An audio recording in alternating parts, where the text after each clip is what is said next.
Sepertinya saya cowboy, tapi yang saya lakukan adalah mengembalikan kepercayaan masyarakat ke pemerintah. Kok lu ngatur gua? Ini teks yang disiapkan oleh staf saya itu membosankan sekali. Pejabat-pejabat lapor ke bosnya, ke presiden misalnya, pasti bagus-bagus terus. Kedua, yang tanpa teks itu biasanya menarik, tapi banyak bahayanya. Mendingan kita beli kerupuk tuh 6 triliun, dapat berapa tuh? Di PB ada. Makanya pinter anak dosen ya. Bapaknya pintar, pas saya enggak. Saya kebetulan aja. Tadi sebenarnya saya malu kesini. Orang-orang udah nyambut saya kayak artis.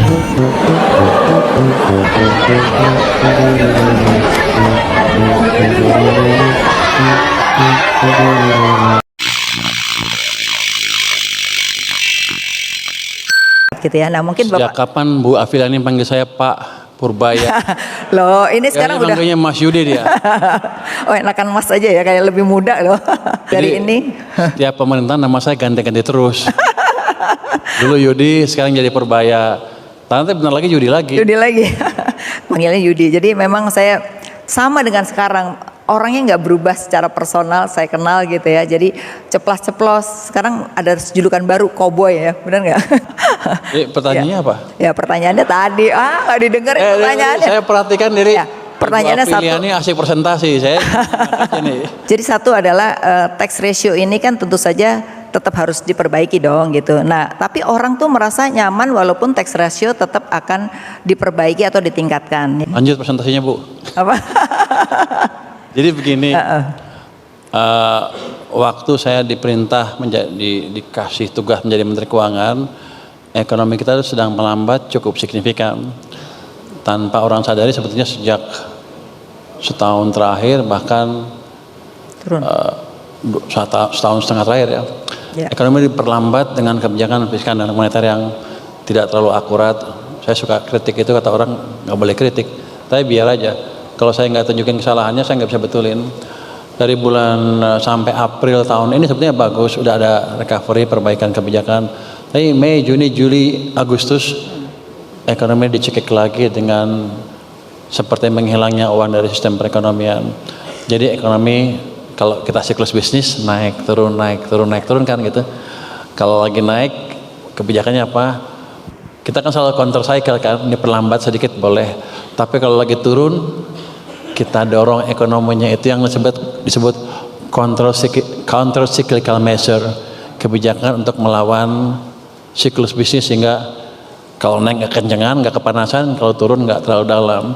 Jadi ketika ekonomi jatuh seperti itu, kalau kita kenain pajak di mana-mana, semuanya kenain pajak, kawinan juga katanya mau dikenain pajak kan ya? Betul.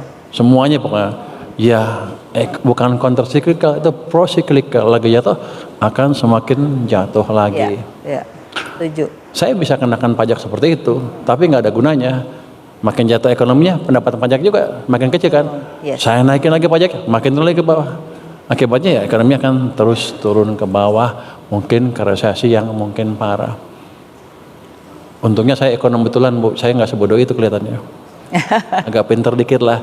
Jadi kita balik dengan kebijakan yang pro-cyclical tanpa mengeluarkan uang terlalu banyak. Artinya saya belum sampai ke titik untuk ekspansi fiskal. Yang saya kerjakan adalah mengoptimalkan semua uang yang ada di tangan saya semua. Saya lihat kan pemerintah punya uang banyak di bank sentral. Setiap tahun tuh sisanya banyak tuh, Febrio tuh kerjanya nggak betul tuh Feb. Udah keluar setiap tahun tuh 400 sampai 500 triliun sisanya. Jadi saya pikir kita belanjakan itu cepat. Saya balikin 200 triliun ke sistem perekonomian kan. Orang bilang, itu langkah yang luar biasa. Padahal itu langkah yang paling gampang, nggak mikir. Cuman saya pindahin uang saya dari BI ke perbankan. Udah. Sebetulnya untuk bank juga nggak ada syarat macam-macam.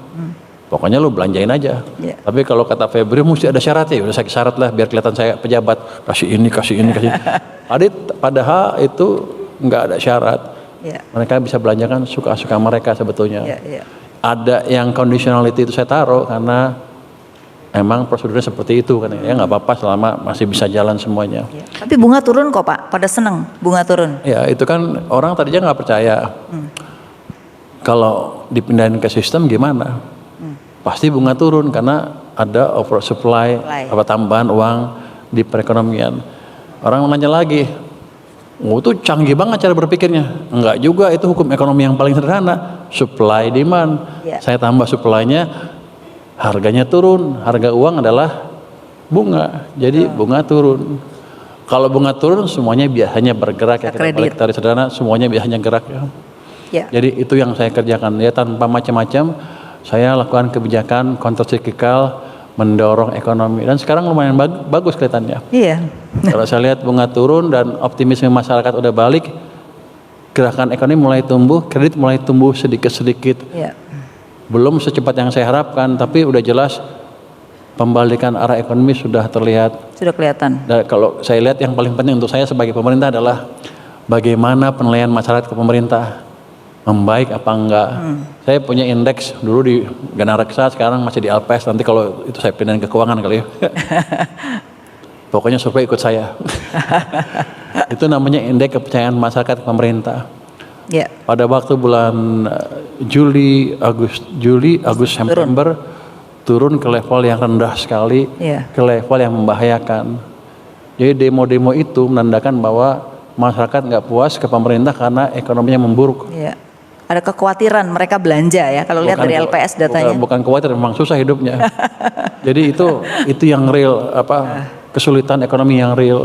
Karena emang ekonomi direm, laju pertumbuhan uang itu ketika itu 0%. Oh, ada. Coba lihat di sini gambarnya. Sebelah sini. Mana? Datanya? Nah, boleh juga saya betangin dikit ya. Nah, itu yang kanan tuh. Nah, itu. Itu yang oranye sebelah kanan tuh indeks kepercayaan konsumen terhadap pemerintah. 100. Itu kan itu dari bulan Juli, Agustus, September sampai September turun dari 117 ke 101. 101 ya. Bahaya itu. Kalau nggak kita balik itu turun. Kalau Anda balik dibandingkan level-level sebelumnya, tahun-tahun sebelumnya, itu udah hanya sedikit lebih tinggi dibanding level pada waktu Covid. Padahal kita nggak ada bencana. Jadi emang masyarakat susah, dan kalau nggak kita balik, saya yakin di bulan-bulan berikutnya demo akan makin luas sampai kita tidak bisa mengendalikan keadaan. Jadi kita balik dengan countercyclical policy yang irit. Jadi saya belum ekspansi betul-betulan. Saya cuman perbaiki manajemen keuangan saya perbaikin, manajemen cash flow saya perbaiki. Pemerintah yang bagian pemerintah yang belanjanya masih lambat, saya himbau lah, bukan saya cawe-cawe ya. Kamu perlu apa? Ya saya bantu biar cepat, gitu. Biar belanja lebih cepat. Tapi sebagian orang bilang itu cawe-cawe, tapi sih enggak cawe-cawe. Saya enggak ikut campur kebijakan mereka. Yang penting belanjanya diserap tepat waktu, tepat sasaran. Dan yang pemuda juga kan sama kan. Mereka datang ke saya tuh suatu saat, berapa 18 gubernur protes, uang saya kurang, ini tahun depan gimana? Terus saya lihat uangnya, ternyata uang dia kemarin ada 230-an nganggur. Kenapa itu nggak dipakai dulu biar ekonominya muter? Jadi tujuannya supaya ekonomi triwulan keempat ini bergerak, tumbuh di atas 5,5%. Orang yang tadinya duitnya pas-pasan berani juga jalan-jalan. Kenapa? Nanti kan ke depan gampang cari duit lagi, kira-kira gitu. Jadi ini kan mendorong semuanya. Jadi kebijakan mempercepat pertumbuhan ekonomi adalah membuat semuanya orang senang, sekaligus menaikkan pendapatan pajak saya, memperbaiki juga tax ratio saya. Karena selain government sector juga, saya pastikan private sector juga berjalan. Nah itu penting. Jadi monetary policy kalau kita bandingkan, Anda pasti nanya tax ratio gimana? Pada waktu zamannya Pak SBY, tax ratio itu sekitar 11. Betul. 11%. Zaman Jokowi turun 10,5, antara 10 sampai 10,5, itu sekitar 0,5 sampai 1%. Kenapa? Yang zamannya PSB itu private sector yang jalan, zamannya Pak Jokowi BUMN dan government sector lah kira-kira. Betul. Memberikan keyakinan private sector ini bisa melonjak. Gimana Pak? Kebijakan fiskal dan moneter sedikit. Biasanya kalau di Amerika katanya 14 bulan. Kalau di sini tuh 4 bulan udah kelihatan tuh itu moneter bergerak, 4 bulan nanti private sektornya udah mulai tumbuh. Tumbuh lebih cepat. Kreditnya mungkin sebulan 2 bulan udah tumbuh lebih cepat juga. Jadi ada delay dari kebijakan yang saya lakukan. Tapi saya yakin itu pasti akan terjadi karena stimulusnya tidak saya hilangkan di bulan-bulan ke depan. Bahkan kalau yang 200 tadi kurang, saya akan tambah lagi. Saya orang kaya, Bu. Serius banget nih Bu Afi. Soalnya serius tuh dengerin Menteri Keuangan ngomong. Oke. Jadi waktu saya jadi Menteri Keuangan kan bulan September ya, September tanggal 8 kan. Itu udah hampir setengah diketok ya, transfer daerah. Jadi bukan saya yang motong transfer ke daerah. Betul, hampir 400. Tapi setelah itu ribut kan, setelah tanggal 9, Menteri Dalam Negeri mengajukan revisi terhadap anggaran APBN 2026. Di situ ada kenaikan transfer ke daerah 43 triliun. Saya nggak kurangin sepeser pun. Saya cuma nanya, udah cukup Pak? Cukup. Ya udah, go ahead. Oke. Tahunya masih dipotong banyak, nggak cukup. Dia pengen lihat perbaikan dari cara daerah membelanjakan uangnya dalam hal mendorong pertumbuhan ekonomi dan lain-lain. Jadi saya bilang ke mereka, cobalah tunjukkan 2 triwulan ini, triwulan sekarang sama triwulan 1 tahun depan, bahwa Anda sudah lebih pandai mengelola keuangan daerahnya, nggak ada bocor dan lain-lain, belanja tepat waktu. Nanti kalau itu berhasil, saya hitung kan ekonomi kan udah lebih bagus kan, income saya juga lebih bagus kan harusnya. Saya akan pertimbangkan tambah transfer ke daerahnya.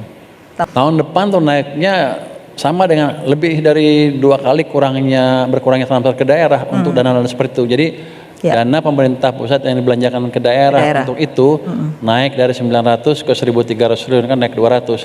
Padahal transfer daerahnya turun 200 kira-kira ya Pak ya. Sebenarnya banyak uang di daerah, banyak.